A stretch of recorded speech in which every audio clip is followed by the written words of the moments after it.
Merci, Monsieur le Président. C'était vraiment intéressant de voir comment, dans une situation difficile où on a du mal depuis des années, finalement, la solution peut apparaître de là où on ne l'attendait pas du tout. Et quand je dis ça, je pense aux USA, si ça se confirme. Ma première question est de savoir si vous savez mesurer l'impact de l'ensemble des mesures que l'on prend depuis des années maintenant. Ça doit commencer à avoir de l'effet. Et or, on ne sait pas bien combien de milliards, éventuellement, on a pu récupérer dans nos différents pays. Et cette question a d'autant plus importance, et c'est ma deuxième question, qu'on continue à annoncer les mêmes chiffres sur les 60 à 80 milliards de pertes en France, 1000 milliards en Europe, 25 000 milliards dans le monde. Alors déjà, si on a eu de l'effet, les chiffres ils devraient changer. Et puis ensuite, on a l'impression qu'on met un peu tout et n'importe quoi, notamment dans les 60 et 80 milliards. Et ça a pour conséquence de dénaturer complètement le sens de nos débats et sans doute de tromper un peu nos concitoyens. On ne raisonne pas dans une ambiance suffisamment saine. Ma troisième question, vous l'avez dit, on est, nous, politiques, soumis à une pression populaire. C'est-à-dire qu'il faut qu'on fasse des choses. Et parfois, on peut être tenté de faire des choses un peu pour l'image et pas forcément de façon très efficace. Alors, pour autant, est-ce que vous considérez, même si le cœur de la bataille, il est international, que pour autant, un pays comme la France a encore des marges de manœuvre? Et du coup, j'évolue sur un point qui a posé des difficultés, vous savez bien, depuis longtemps, c'est le reporting pays par pays, reporting public des éléments financiers concernant les entreprises, sur leur chiffre d'affaires, le nombre d'employés, les impôts payés, etc., qui est un élément de transparence. Et puisqu'on dit que demain, la taxation va se faire sur les usages et non plus la production, et donc dans les pays où la consommation se fait, ça signifie que il faudrait de la transparence dans ces pays-là. Et on voit qu'y compris nos entreprises françaises, je pense à la FEP, s'opposent au reporting pays par pays en disant « mais attention, ça va nuire à nos intérêts ». Puisque du coup, l'activité va être taxée en Inde, en Chine, etc., où il y a les marchés. Donc effectivement, vous avez évoqué ce point. Voilà, donc j'aimerais que vous puissiez encore poursuivre un peu sur ce thème. J'imagine que votre esprit de synthèse va pouvoir jouer à plein. Merci, Monsieur le Président. Merci à toutes et à tous pour les questions. Je vais essayer de répondre à toutes les questions. Certaines, je n'ai pas la réponse aujourd'hui, mais je vous propose que l'on fasse un suivi par écrit. Les questions sont très diverses, donc je ne suis pas sûr de pouvoir les synthétiser en une réponse. Nous sommes aujourd'hui dans un stade où il y a beaucoup de questions sur l'application de BEPS et des mesures aussi sur l'échange automatique de renseignements.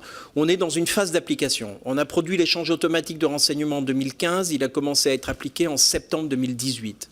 On a produit BEPS en novembre 2015, et produire BEPS, ça veut dire quoi? Sortir des règles internationales qui sont du soft law, qui sont indicatives, et il appartient au pays de transposer ça en droit interne, et une fois que c'est transposé en droit interne, ça peut avoir un impact sur les années qui suivent, et ce n'est qu'alors que l'on peut collecter les données et en faire l'analyse. Donc on est dans cette phase frustrante où on sait que les mesures sont appliquées, parce que pour répondre à la question est-ce que BEPS est appliqué, la réponse est oui. On a même des dispositifs d'examen par les pairs, des standards minimums. Les standards minimums, c'est la lutte contre les pratiques fiscales dommageables. C'est la fin du treaty shopping, du chalandage fiscal, par le changement des conventions fiscales. C'est le reporting pays par pays. Est-ce que l'on sait, et vous avez des rapports publics qui sont disponibles, c'est que ces mesures ont été appliquées dans à peu près tous les pays. Je n'ai pas le chiffre exact, mais je crois que c'est 240 régimes fiscaux privilégiés qui ont fait l'objet d'un examen.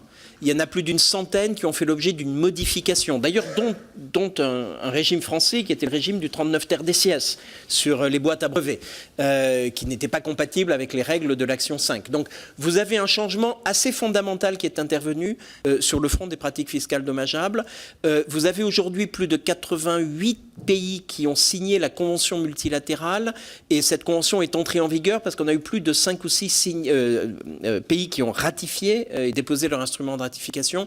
À combien on en est aujourd'hui, j'en sais rien, on doit être à une dizaine, mais on estime qu'en 2019, les nombres vont changer très rapidement. Il y en a encore une vingtaine de pays qui vont signer cette convention. Le reporting pays par pays a été mis en œuvre par plus de 70 pays, et on a des milliers d'échanges de renseignements renseignements bilatéraux qui ont été mis en œuvre, l'échange automatique de renseignements, des rulings. Vous vous souvenez, c'était le début des LuxLeaks, le fait qu'au Luxembourg, on pouvait obtenir des rulings qui étaient totalement opaques et qui pouvaient nuire à la base taxable des autres pays. C'était fondamental. Aujourd'hui, on en est à plus de 21 000 rulings qui ont été échangés dans le monde. Ça couvre à peu près tous les rulings qui ont été faits et je crois qu'on n'a plus de retardataires. Donc, y a-t-il eu un impact ? Il faut le mesurer aujourd'hui, mais la réponse est oui. Assurément. Et d'ailleurs, quand vous discutez avec les professionnels de la planification fiscale, ils vous expliquent que leur métier a changé. Ils passent de la planification à ce qu'on appelle en anglais la compliance, c'est-à-dire la conformité. Donc, y a-t-il eu un impact ? Oui. A-t-on aujourd'hui les chiffres pour mesurer l'impact sur combien de recettes budgétaires supplémentaires ont été collectées? La réponse est non, et c'est assez frustrant. Mais on est en train de les collecter, et on est en train de mettre en place les statistiques. On devrait avoir de premières indications en juin que l'on rapportera au ministre des Finances à Fukuoka, et de façon plus substantielle l'an prochain, en 2020. Donc oui, l'application de BEPS est réelle, elle est universelle, et on a d'ailleurs aujourd'hui, comme je vous l'indiquais, 129 pays membres qui appliquent les mesures BEPS, ce qui dépasse de beaucoup le cadre G20 ou le cadre OCDE. Pour l'échange de renseignements automatiques, l'un d'entre vous a posé la question, on en est aujourd'hui à 154 pays qui font de l'échange de renseignements à la demande, on en est à 100 pays qui font de l'échange automatique de renseignements, et en juin aussi à Fukuoka, on donnera des chiffres que je ne peux pas partager avec vous parce qu'on est en train de les vérifier, mais c'est absolument massif. Donc l'échange automatique de renseignements a eu un impact absolument massif, tous les pays l'appliquent. Un chiffre public, la Suisse a échangé 2 millions de comptes bancaires en septembre dernier. Hong Kong, on est sur le double. Donc ça vous donne une idée des volumes, et d'ores et déjà, à travers des initiatives des initiatives prises par les gouvernements pour inciter les contribuables à dévoiler spontanément leur compte bancaire à l'étranger. La France a eu cette initiative, et il y a une vingtaine de pays qui l'ont eu. 95 milliards d'euros d'impôts ont été collectés via ces initiatives au niveau du monde. Donc ça vous donne une idée de l'ampleur. Pas mal de questions sur les positions des uns et des autres au sein de l'OCDE. Notamment la Chine. La Chine, de façon très intéressante, n'est pas dans une position qui est on veut tout sur le marché, car la Chine, qui est très stratégique et pense au lendemain, se voit demain comme un exportateur de propriété intellectuelle. Et donc la Chine aujourd'hui, et c'est intéressant parce que il y a quelques années, la Chine aurait dit on veut tout sur le marché, les États-Unis auraient dit on ne veut rien et on veut tout sur la résidence, rien au marché, tout à la résidence. Vous avez presque une sorte d'inversion, en tout cas une convergence. C'est qu'aujourd'hui la Chine dit le marché c'est bien mais pas trop. Et les États-Unis disent la résidence c'est bien mais pas trop. Et donc vous avez une sorte d'alignement contre-intuitif, paradoxal, mais de la Chine et des États-Unis, ce qui me laisse à penser que il y a des chances que le mouvement que je vous ai décrit intervienne à un moment ou à un autre, qu'on y soit favorable ou pas. Et lié à cette question, vous avez soulevé le problème de quel est l'impact sur nos recettes budgétaires. On ne le connaît pas aujourd'hui parce que ça va dépendre de la mesure. Donc c'est un peu raisonnement circulaire. Pour pouvoir mesurer l'impact, il faudrait savoir quelle est la mesure. Et pour se mettre d'accord sur une mesure, les pays disent on veut avoir l'impact. Donc on est en train d'essayer de travailler avec différents pays. On avait avant-hier une réunion à l'OCDE réunissant plus de 5 pays sur quels sont les principaux facteurs et en jouant sur les différents facteurs, quel pourrait être l'impact. Et là aussi, on espère qu'au mois de juin, on devrait avoir des premiers éléments. En ce qui concerne la France, qui vous concerne en premier chef, s'il devait y avoir un mouvement attribuant plus de droits d'imposer aux pays de marché, finalement, la France ne serait sans doute pas en perte, contrairement à ce que certaines entreprises alarmistes vous laissent penser, mais sans doute en léger bénéfice. Pourquoi ? Parce que vous avez toutes ces entreprises numériques que vous récupéreriez de façon assez massive, et les entreprises françaises exportatrices de capitaux, exportatrices de biens, ont très souvent leur propriété intellectuelle dans des pays qui ne sont pas la France. Il y avait dans la presse, il n'y a pas très longtemps, l'endroit où se trouve la propriété intellectuelle de pas mal de marques de Kering. Je fais référence à ça parce que c'est public. C'est dans le Tessin, en Suisse, plus qu'en France. Donc, quelle est la perte de recettes liée à ce type de propriété intellectuelle pour la France ? Finalement, elle n'est pas très importante, ou peut-être moins importante que certains voudraient le laisser croire. Néanmoins, le calcul de l'impact est essentiel pour pouvoir avancer, car il faut que chaque pays puisse s'y retrouver. La France a un grand marché. Le Danemark, j'étais avec le ministre des Finances du Danemark il n'y a pas longtemps, s'inquiète davantage. Ils ont un petit marché et ils ont pas mal de sociétés exportatrices. Et donc il faut que dans une solution globale, chacun s'y retrouve. Et ça fait écho à une des questions que vous avez posées sur la souveraineté. A-t-on des marges de manœuvre ? De façon paradoxale là aussi, les marges de manœuvre sont d'autant plus importantes qu'il y a une coopération fiscale internationale. Pendant très longtemps, la coopération fiscale, les conventions fiscales ont été conçues comme des entraves à la souveraineté. En réalité, dans un monde globalisé, dans une économie globalisée, si vous voulez protéger votre souveraineté, il faut qu'il y ait de la règle internationale qui limite la souveraineté, mais qui en fait va la protéger. À défaut de quoi, vous avez une compétition fiscale entre les pays, et celui qui donne le là, c'est la plus petite économie ouverte qui n'a pas de fiscalité, et qui fait la pression sur le reste. Et ça me conduit à essayer de répondre à votre question sur peut-on taxer les revenus du capital aujourd'hui ? Aujourd'hui, oui. Hier, non. Pourquoi ? Parce qu'hier, augmenter la fiscalité du capital ou des revenus du capital, c'était courir le risque que ce capital, là, en Suisse, à Singapour, à Hong Kong ou ailleurs. Aujourd'hui, vous avez l'information. Le capital peut partir, mais vous allez pouvoir le taxer. Et donc, on a un changement assez fondamental qui n'a pas encore été perçu par tous les États, mais qui nous conduit à penser, et on est en train d'écrire une étude qui devrait être publiée dans le courant de l'année, que les États peuvent aujourd'hui mieux taxer le capital. Ça ne veut pas dire forcément plus, mais mieux, et ça renvoie aux questions de la dualité de la taxation du capital ou pas. Et donc on peut revisiter ces questions du fait de l'échange automatique de renseignements et du fait de la coopération fiscale internationale. Il y a eu pas mal de questions convergentes sur la taxe GAFA, et je mets les guillemets, car effectivement c'est une taxe sur les services numériques, aussi bien dans l'Union européenne qu'en France. J'ai fait beaucoup de jeux de mots qui n'ont pas forcément toujours beaucoup plu, mais cette taxe, notamment dans la directive européenne, je pense aussi dans la loi française, c'est pas une taxe GAFA, c'est une taxe GEFE, parce qu'elle n'attrape ni Amazon ni Apple. Et dans les GAFA, vous avez Apple et Amazon, donc il faut faire attention à ça. Cette taxe, elle porte sur les services qui sont hautement numérisés. Et donc, ce sont les activités où vous avez beaucoup de contributions de la part des utilisateurs. Et c'est un peu la position anglaise pour le long terme que je vous ai expliqué. Pour le long terme, on voit les difficultés intellectuelles qu'elle soulève. Pour une mesure de court terme, elle a l'avantage d'être assez cantonnée et donc de limiter les possibles effets négatifs qu'une taxe sur le chiffre d'affaires peut avoir. Est-ce qu'une taxe sur le chiffre d'affaires est compatible avec les conventions fiscales ? La réponse est plutôt oui. C'est même pour ça que c'est une taxe sur le chiffre d'affaires. C'est que lorsque, en juillet-août 2017, à une époque où les États-Unis n'avaient pas encore changé leur position, et où les pays se disaient il faut agir maintenant. Et la question s'était posée à l'OCDE de dire comment est-ce qu'on peut aider les pays à agir d'une façon qui ne soit pas chaotique, où on n'ait pas 150 différentes mesures.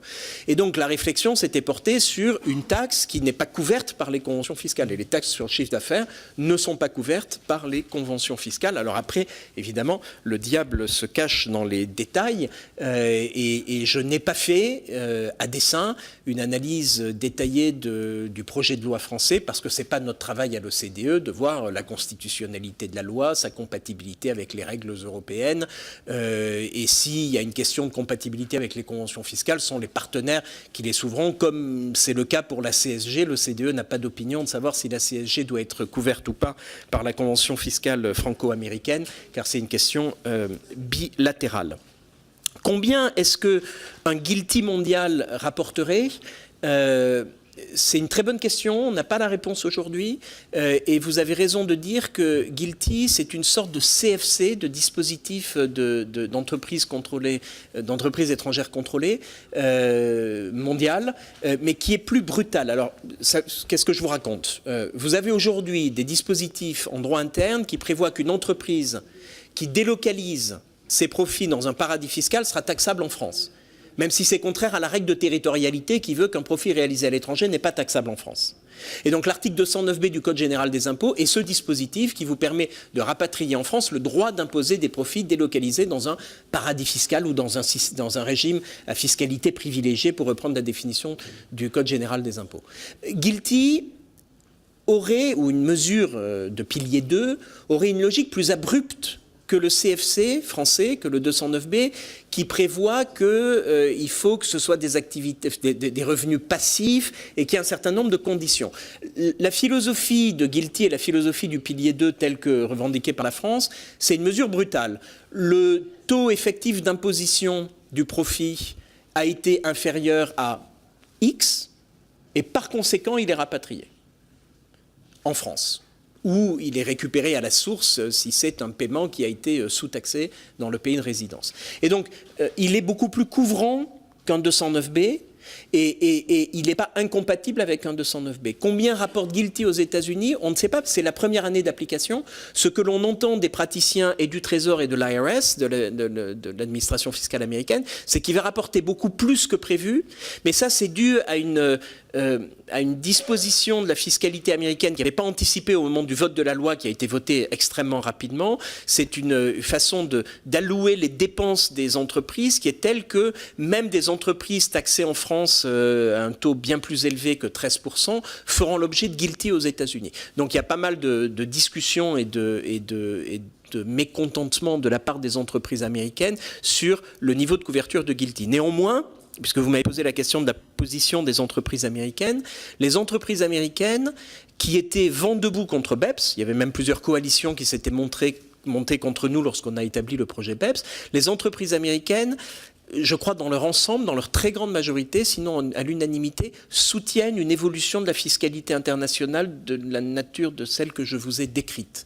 Pourquoi? Parce qu'elles bénéficient beaucoup de la réduction du taux et elles sont conscientes que l'élargissement de la base taxable, en dépit de l'absence de vote démocrate pour l'adoption, eh bien, c'est quelque chose qui est bipartisan. La structure de la réforme fiscale américaine est bipartisane et par conséquent, les entreprises américaines, me semble-t-il, ont considéré que c'était là. Il y aurait peut-être des ajustements à la marge, mais que ce mouvement-là était inéluctable et se traduirait plus fondamentalement et à l'avenir par une réforme de la fiscalité internationale. Vous pouvez le trouver de façon concrète dans la consultation publique qui a été mise en œuvre, que nous avons tenue il y a un mois de cela à l'OCDE. 400 personnes sont venues à l'OCDE pour cette consultation publique. Nous avons reçu 2000 pages de commentaires.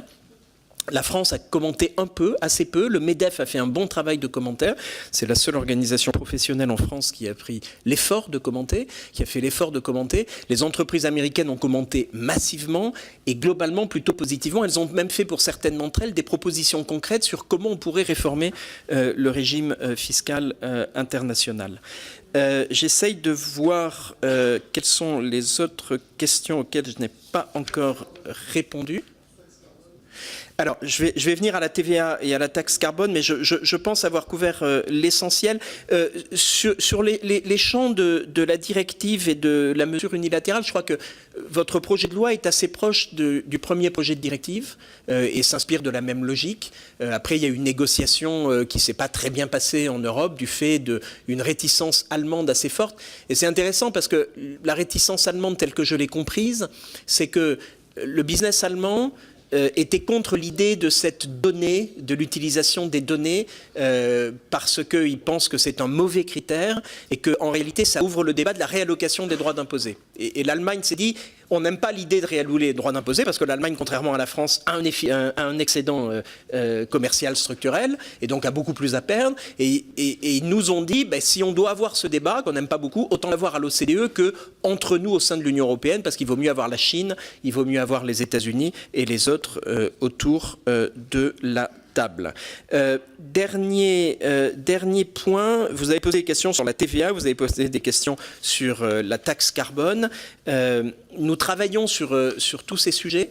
Peut-on avoir des taxes carbone ou une taxation du carbone de façon nationale? La réponse est oui. Y a-t-il des modèles? La réponse est oui. Les pays nordiques, la Finlande en particulier, sont un bon modèle.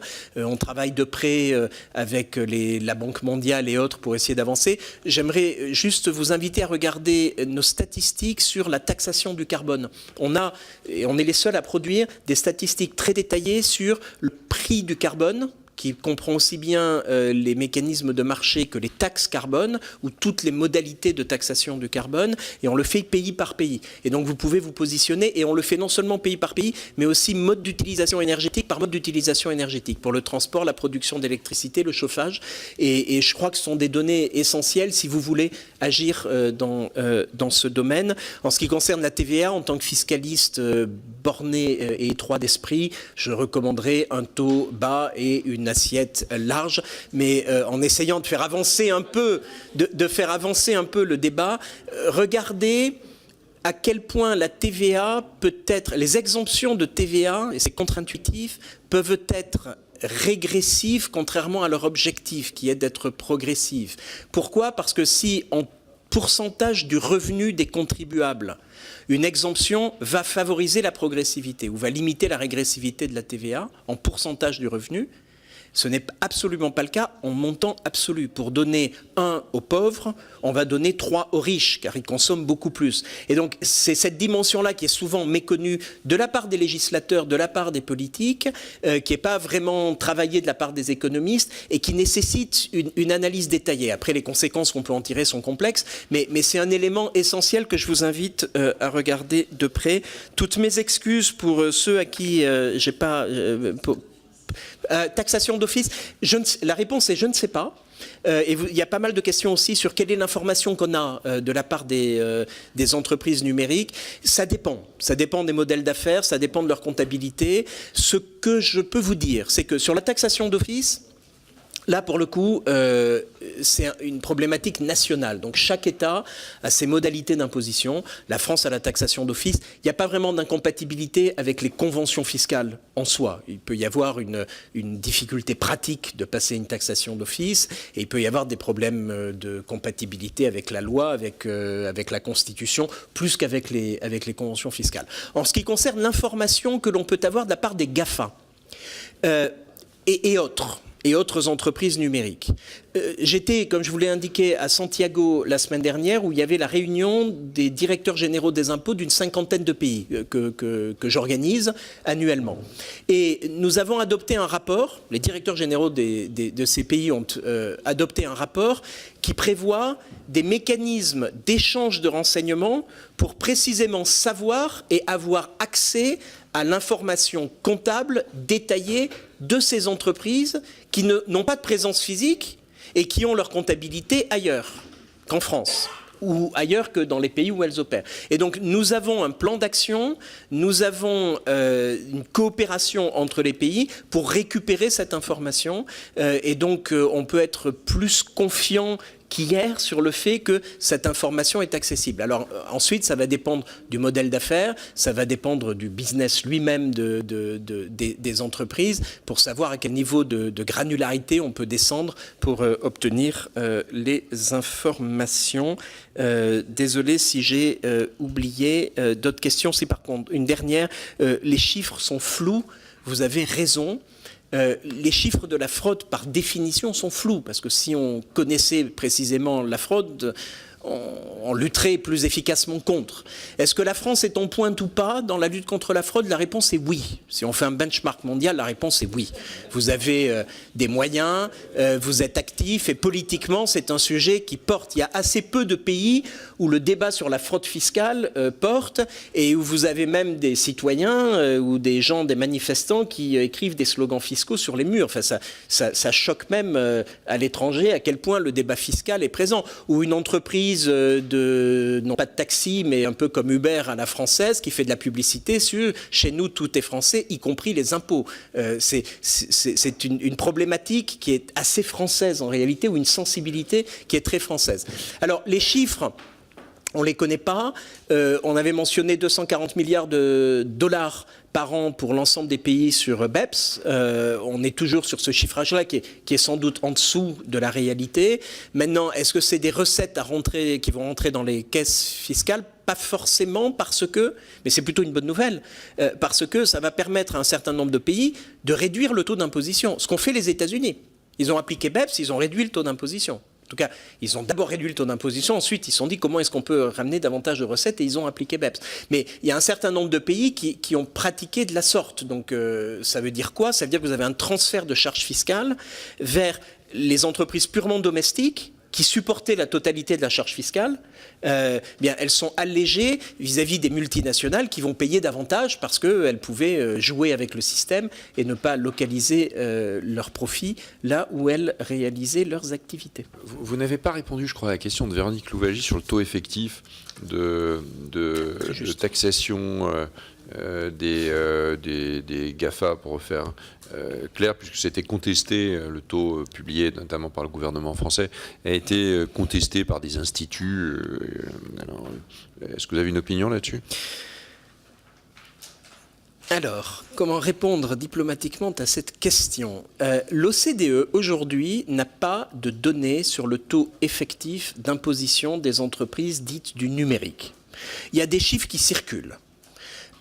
Ces chiffres, je vous inviterai juste à être très précautionneux. J'ai bien conscience du taux, de l'écart de 17% utilisé par certains qui ont pris ce chiffre dans une étude du cabinet PwC qui lui-même, ce cabinet, a indiqué que ce chiffre ne devait pas être utilisé à cette fin. Ça, c'est public, vous pouvez trouver ça dans la presse. L'Institut Molinari, je n'ai pas travaillé sur ce chiffre-là. Ce qui me semble assez clair, c'est que si on regarde les trends, les tendances, il y a quelques années, et plusieurs journalistes avaient clairement enquêté et mis cela à jour, le taux effectif d'imposition de ce que l'on appelle à tort les GAFA était extrêmement faible parce qu'on était avant réforme fiscale américaine, avant BEPS, et ces entreprises avaient été particulièrement agressives dans leur planification fiscale. Donc les taux effectifs d'imposition hors États-Unis, hors activité déployée aux États-Unis, qui étaient taxés à un taux élevé, ces taux étaient très faibles, sans doute à un chiffre. Et certains disaient 2-3%. Aujourd'hui, on a clairement changé la donne, et le fait qu'il y ait guilty fait que c'est au moins 13%, et comme je vous l'ai indiqué, du fait d'un petit défaut dans la législation américaine, c'est sans doute plus que 13%, et il y a maintenant une fiscalité dans les pays de source. Alors cette fiscalité fait l'objet d'un crédit d'impôt aux États-Unis. Donc on est au moins à 13 ou 14% et sans doute au-dessus. Combien? L'OCDE ne peut pas vous le dire aujourd'hui, parce qu'on ne le sait pas. Merci beaucoup. Prochaine réunion cet après-midi à 16h15. Oui, précise. On a une centaine d'amendements à examiner. L'idée est quand même de faire ça en 3 heures.